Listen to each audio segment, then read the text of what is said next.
আসসালামু আলাইকুম। সন্ধে ৭টা। বাংলাদেশ বেতার সিলেট সংবাদ পড়ছি নন্দিতা দত্ত। সিলেট অঞ্চলে সার্বিক বন্যা পরিস্থিতির কিছুটা উন্নতি হয়েছে, তবে এখনো অনেক এলাকায় পানিবন্দী রয়েছেন লোকজন। এদিকে গত কয়েকদিন যাবৎ উজানে বৃষ্টিপাত কম হওয়ায় মৌলভীবাজারের বন্যা পরিস্থিতির উন্নতি হয়েছে, তবে জুড়ি নদী, কাওয়াদিঘি ও হাকালুকি হাওরের পানির কমেনি। ৭টি উপজেলা ও ৫টি পৌরসভার মধ্যে রাজনগর, কুলাউড়া, জৌড়ি, বড়লেখা ও মৌলভীবাজার সদর উপজেলা এবং কুলাউড়া, বড়লেখা ও মৌলভীবাজার পৌরসভার প্রায় ২,৫৮,০০০ মানুষ এখনো বন্যা আক্রান্ত রয়েছেন। তবে জেলার শ্রীমঙ্গল ও কমলগঞ্জ উপজেলা ও পৌর এলাকা সহ বন্যা পরিস্থিতির উন্নতি হয়েছে। বিভিন্ন রাজনৈতিক দল, পেশাজীবী ও সামাজিক সংগঠন, বৈষম্য বিরোধী শিক্ষার্থী এবং সেনাবাহিনী পানিবন্দী লোকজনকে উদ্ধার ও ত্রাণ সামগ্রী বিতরণ করছেন। তাছাড়া সেনাবাহিনীর নিজস্ব তত্ত্বাবধানে ১২টি অস্থায়ী ক্যাম্পের মাধ্যমে বন্যার্তদের মধ্যে স্বাস্থ্যসেবা প্রদান করা হচ্ছে। উপদ্রুত এলাকায় পানিবাহিত বিভিন্ন রোগ দেখা দিয়েছে। ৭৪টি মেডিকেল টিম কাজ করছে।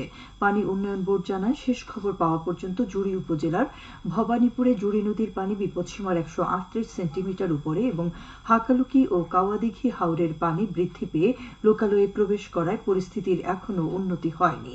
এদিকে হবিগঞ্জে বন্যা কবলিত ৬টি উপজেলার পরিস্থিতির উন্নতি হয়েছে। বন্যা কবলিত উপজেলাগুলো হল হবিগঞ্জ সদর, চুনারুঘাট, মাধবপুর, শায়েস্তাগঞ্জ, নবীগঞ্জ ও বাহুবল। গত একদিনে বন্যা আশ্রয়কেন্দ্র থেকে প্রায় ২ শতাধিক লোক বাড়ি ফিরেছে। ৪টি আশ্রয়কেন্দ্রে এখনো রয়েছেন প্রায় ৬০০ মানুষ। বন্যা কবলিত এলাকায় ৪৯টি মেডিকেল টিমের মধ্যে মাঠে কাজ করছে ১৬টি টিম। সিলেট ওসমানী আন্তর্জাতিক বিমানবন্দরে স্বর্ণের একটি বড় চালান ধরা পড়েছে। এ সময় একজনকে আটক করা হয়। আজ সকাল ৮টায় দুবাইয়ের শারজাহ বিমানবন্দর থেকে আসা বাংলাদেশ বিমানের একটি ফ্লাইটে একজন প্রবাসীর ২টি লাগেজ তল্লাশি করে ১০৫টি স্বর্ণের বার জব্দ করে বিমানবন্দর কর্তৃপক্ষ। সকাল ১১টায় বিষয়টি নিশ্চিত করে সিলেটের ওসমানী বিমানবন্দর। তারা জানায়, এখন পর্যন্ত ১০৫টি বার পাওয়া গেছে। আরও কিছু আছে কিনা এ বিষয়ে তল্লাশি চালানো হচ্ছে। দুপুরে বিমানবন্দরে এই ব্যাপারে সংবাদ সম্মেলন করে। যন্ত্রাংশের ভিতরে ঢুকিয়ে আনা এবং বিভিন্ন ইকুইপমেন্টের ভিতরে ঢুকিয়ে আনা, সেগুলোকে করেছি এবং এ যাবৎ পেয়েছি যে 15,994 গ্রাম, দ্যাট ইজ 15 কেজি 994 গ্রাম আমরা উপস্থিত পেয়েছি।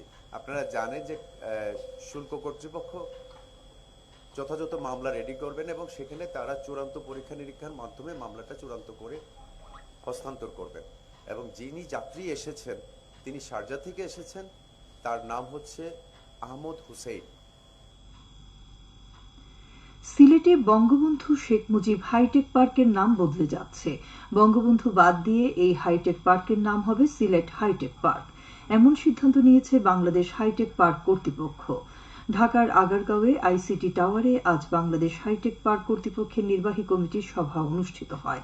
এই সভায় দেশের সকল hi tech park, software technology park এবং আইটি ট্রেনিং ও ইনকিউবেশন সেন্টারের নাম পরিবর্তনের সিদ্ধান্ত গৃহীত হয়। এখন থেকে এসবের নাম সংশ্লিষ্ট জেলার নামে পরিবর্তন করা হবে।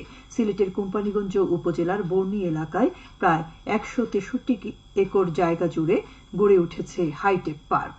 বাংলাদেশ হাইটেক পার্ক কর্তৃপক্ষ এটি বাস্তবায়ন করেছে। হবিগঞ্জের চুনারুঘাট পৌর এলাকায় ৩২ কোটি টাকার উন্নয়ন কাজ এগিয়ে চলছে।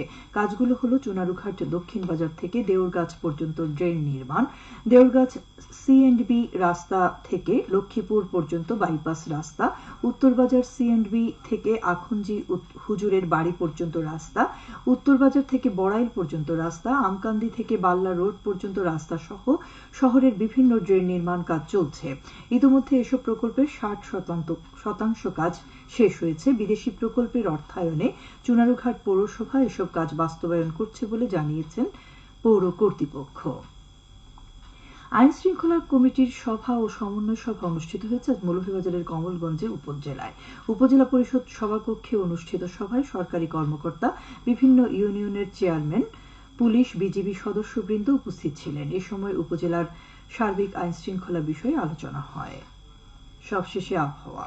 রাত 1টা পর্যন্ত পূর্বাভাসে বলা হয়েছে সিলেট ও পার্শ্ববর্তী এলাকার জন্য কোনো সতর্কবাণী নেই এবং কোনো সংকেতও দেখাতে হবে না। আজ সিলেটে সর্বোচ্চ তাপমাত্রা ছিল 33.8 ডিগ্রি এবং সর্বনিম্ন 27 ডিগ্রি সেলসিয়াস।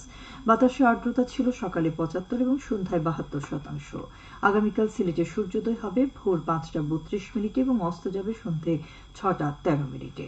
সংবাদ শেষ হলো। পরবর্তী স্থানীয় সংবাদ প্রচারিত হবে আগামীকাল সকাল 8টা 10 মিনিটে। আল্লাহ হাফেজ।